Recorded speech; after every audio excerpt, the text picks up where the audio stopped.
This is something we've been talking forever. But now they've discovered it with $1 billion research. And I have seen hundreds and thousands of people who just become healthy and well. If something appears on my plate, if I just feel this, I know what to eat and what not to eat. You eat something today and see, just learn to observe how agile and how active your body feels after eating this food.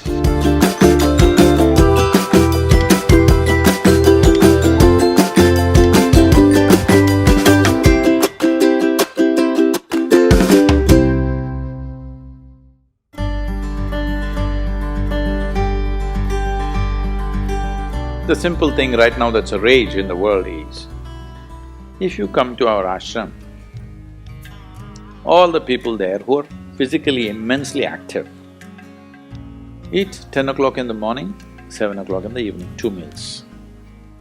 How many doctors have been telling me that they will die of malnourishment, this will happen, that will happen, you must do this, you must do that. I eat only 1 meal a day most of the days.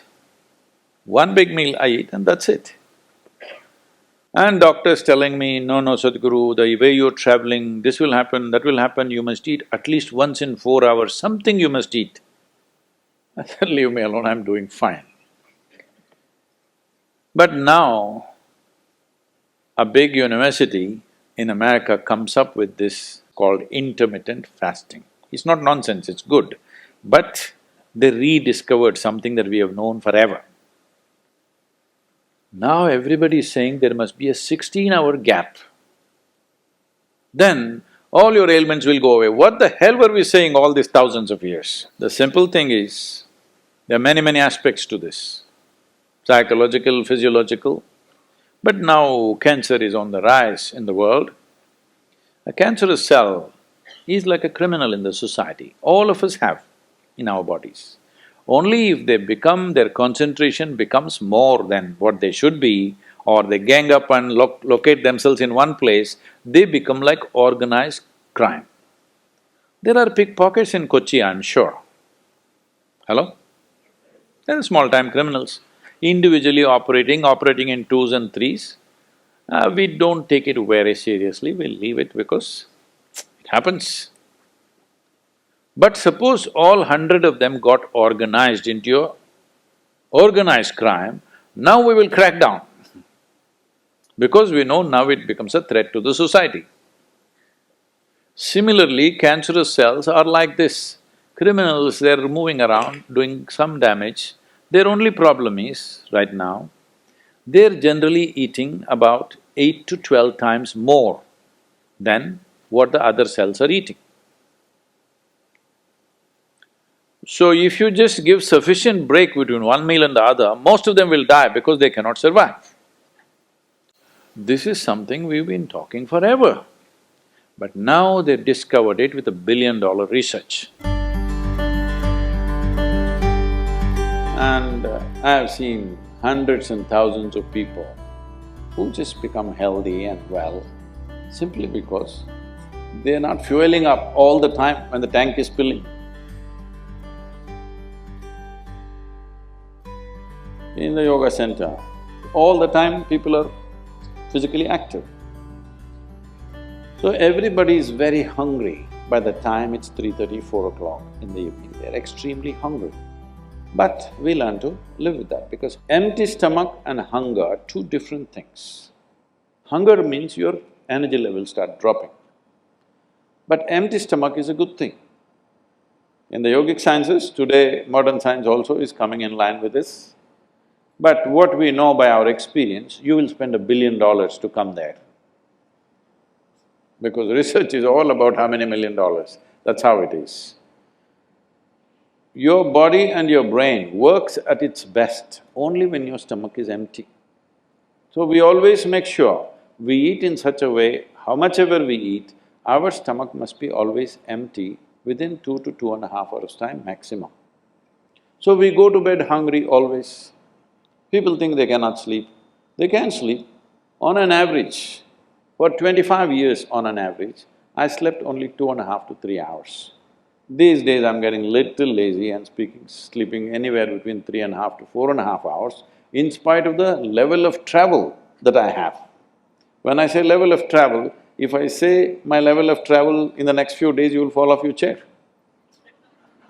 Yes? Should I tell you? No, not necessarily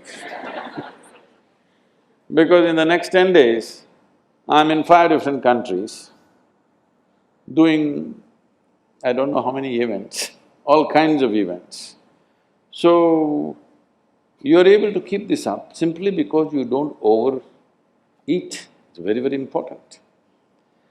Everybody eats 2 meals. I generally eat only 1 meal, 4:35 in the evening, because I don't like to sit in front of the plate and worry about how much to eat. I like to eat well. So, 4:35 in the evening, if I eat a meal, it's only next day. Is this enough? Am I looking okay? Hello?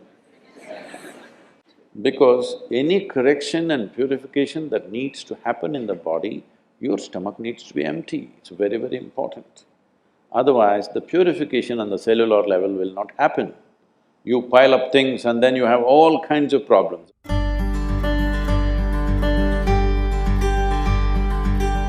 When you don't touch the food, you do not know what it is. If food is not good enough to be touched, I don't know how it's good enough to be eaten. So we should not have listened to our mothers and we should eat with our fingers because touching our food helps us stay in contact with it. The cleanliness of your hands is entirely in your hands. The cleanliness of the fork is not entirely in your hands. This is true.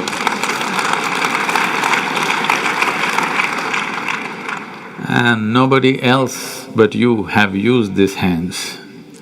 So, there is an assurance as to how clean or not clean it is right now.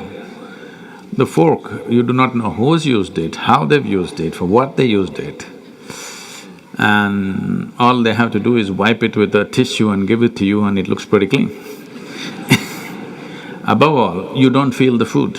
The first thing that's been taught to us is, if food appears in front of you, to hold your hands upon the food for a few moments, just to feel how the food is. If something appears on my plate, if I just feel this, I know what to eat and what not to eat, what I should not eat. I don't taste it and then reject it, I just don't eat. Because my hands are the first level, not tasting in the sense the tongue tastes, but knowing the food. First thing is knowing the food. You want to know a person, you guys go and shake their hands. I'm usually avoiding that, but That's a good strategy. But the food that's going to become a part of you, first thing is your hands. Even if you physically don't touch it, just being conscious and being there, it clearly tells you how the food will behave within you. Whether this particular food on this particular day, should it go into you or not, because every day your body is not the same thing. Every day, every moment it's different. If you feel the food, you just know whether this food has to go into you on this day or not. If that much awareness is brought in, we don't have to go on telling people what they should eat. Every meal they must decide what they should eat in that meal. There is no one prescription that this is what you should eat for your life. That will feel too claustrophobic, that only this I can eat.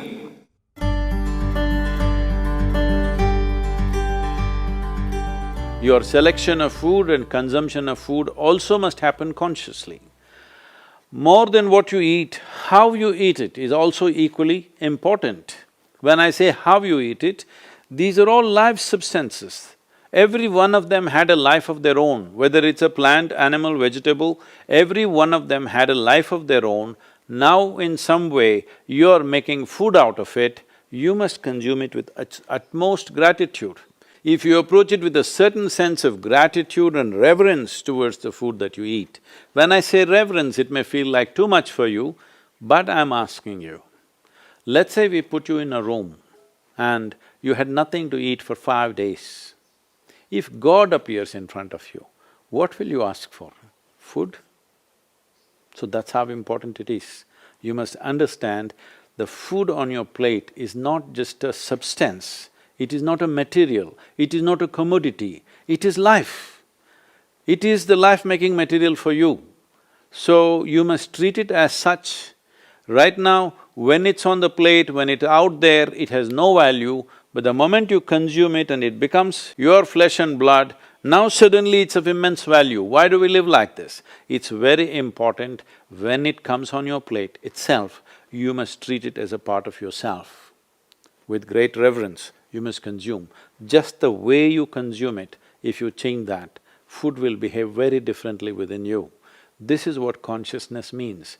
If people say your consciousness has no impact on your life, only chemical structures have impact, I'm very sorry for them because that's not how life works. Human consciousness has a deep and profound impact on everything that we touch, especially the food that we are making another life as a part of ourselves. When we are doing such an act, it's very, very important we treat it with utmost gratitude and reverence.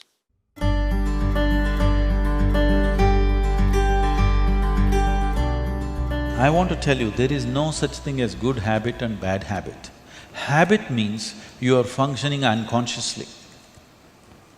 If you are functioning unconsciously, that's a bad thing because the whole thing about being human is we are capable of doing things consciously. That is the beauty of being human, that we can do everything consciously. What an animal does unconsciously, we can do the same thing consciously.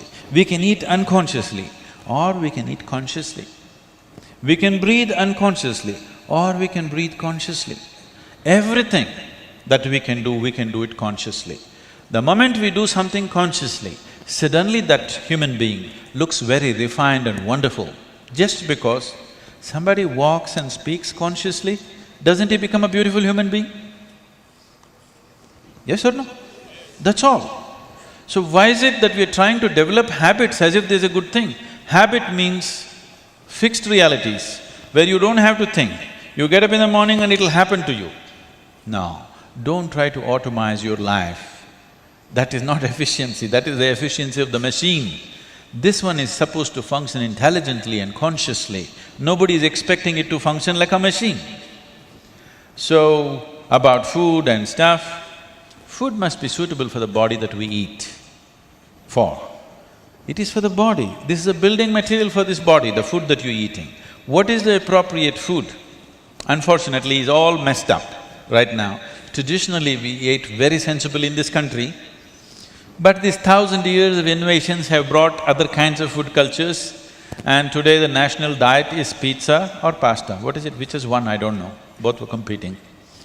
So, we are losing our sense about food. It's definitely time to look at what is the most suitable thing. If I go into that food, it's a very long process, but you must experiment with food, not just by the tongue, but by the body. You eat something today and see, just learn to observe how agile and how active your body feels after eating this food.